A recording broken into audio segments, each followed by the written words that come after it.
أقبح وأبشع وأشنع كأس عالم سيقام بالتاريخ هو مونديال قطر 2022. هوس إلا قطر. أعرف شو قاعد تحكي. حبايبي قلبي، كيفكم؟ شو أخباركم؟ رجعت لكم فيديو جديد عن منتقدين كأس العالم. والله تعالوا شوفوا لي الطافي هذا أقبح وجه كأس عالم، مدري شو قاعد يخبص، عاد وجهه القبيح. فالمفروض الواحد يحكي اللي إله واللي عليه. فعمركم سألتوا حالكم إنه ليش الغرب بهجم كل هاي الشراسة على قطر؟ لأنه بالفعل معهم حق، فقطر عملت كل إشي ممكن لتبرز وجهها القبيح بهذا المونديال. أبشع وأقبح كأس عالم، وأنا جد والله يعني الغرب قاعدين يهاجموا كثير، وإحنا كنا عارفين ليش يهاجموا. وإذا تبرز وجهها القبيح، ليش تبرز وجهها القبيح؟ شو صار؟ ليش تبرز وجهها القبيح؟ ليش هيك دولة عربية قطر أصلا عندها وجه قبيح؟ أنت القبيح أصلا وأمثالك القبيحين. أكثر من 6500 عامل ماتوا بسبب استهتار ولا مبالاة السلطات القطرية بحيواتهم وعدم توفير لهم أدنى شروط الأمن والسلام. الحكي هذا ما في منه، ما صار الحكي هذا. كل اللي ماتوا بقطر إنشاءات كأس العالم 32 واحد من عدة مصادر، حتى من اللي بقطر قاعدين يقول لك 32 مصادر. 6500 ليش؟ شو كاينه؟ ليش باخرة غارقة؟ يعني أنا مش فاهم. مأمنينهم بجميع وسائل السلامة، بس هم اللي استهتروا الله يرحمهم، وقضاءهم يعني قضاء وقدر، وانتهى عمرهم وإجا أجلهم. فكان يتم معاملة العمال كالعبيد حرفيا، فكانوا يشتغلوا لساعات إضافية بشكل تعسفي، وكانوا يعملوا لساعات طويلة جدا تحت أشعة الشمس الحارقة، وكانوا يعانوا جدا لحتى يقبضوا أجورهم، والكثير منهم لم يقبضها، وكمان ما كان موفر لهم الأمان معروف الخليج حار. العامل اللي طلع من هون هو ما تفاجئ بالحر اللي غاد، هو رايح بده يشتغل تحت الحر، وهو يعرف مناخ الخليج. وتقول أجورهم معطوهم؟ لا حبيبي، بالعكس.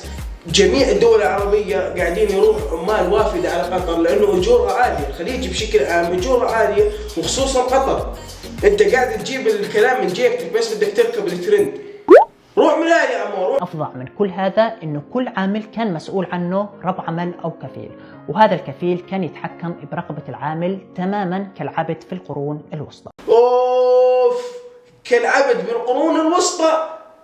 عارف أنت كلامك كان قاعد تجيبه من ولك هذا إنجاز تاريخي يسجل لقطر والعرب. هذا مش كأس عالم قطر، هذا كأس عالم العرب. ولكن الأجانب اللي ينتقدونه بدهم يدعموا المثلية.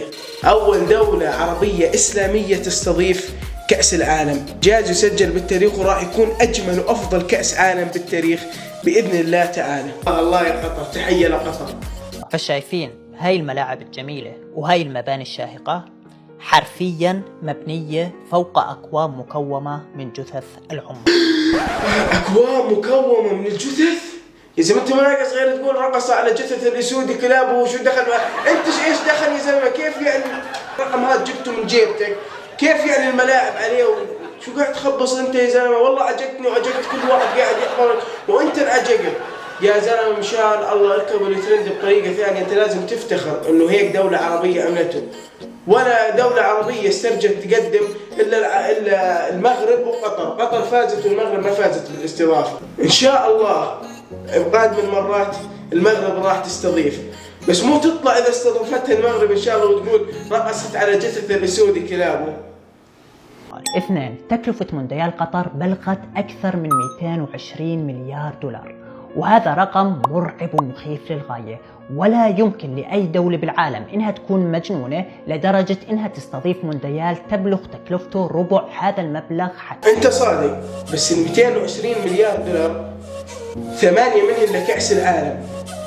إذا مونديال البرازيل اللي ب 2014 كان من أسوأ تنظيمات كؤوس العالم عبر التاريخ، كلف 13 مليار دولار.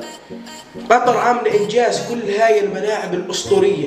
أعطيني دولة عملت على شكل يعني لتراث العرب هيك ملاعب يا زلمة. القحفية، الخيمة، لؤلؤة، الشراء، يا زلمة. تاريخ العرب تاريخ.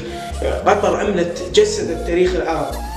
ال 220 مليار 212 مليار للبنية التحتية ولقطر. عملوا دولة قطر، عملوا مترو، شوارع، تصاريف مياه، أبراج، فنادق تخوف، عملوا مدن مائية. عشان هيك لنظرة 2000 لرؤية 2030 قطر عملت ال 220 مليار. مونديال قطر كلف 8 مليار دولار، العائد راح يكون 17 مليار دولار، 8 اللي يصرفوهن و9 ما ربحهم، ربحانين كثير قطر. افهم الاشي بعدين تعال قول والله يرضى عليك، لانك صاير تبلبل كثير، لانك قبل فترة طلعت تقول النبي ادم من البحرين وعيسى من مدري وين.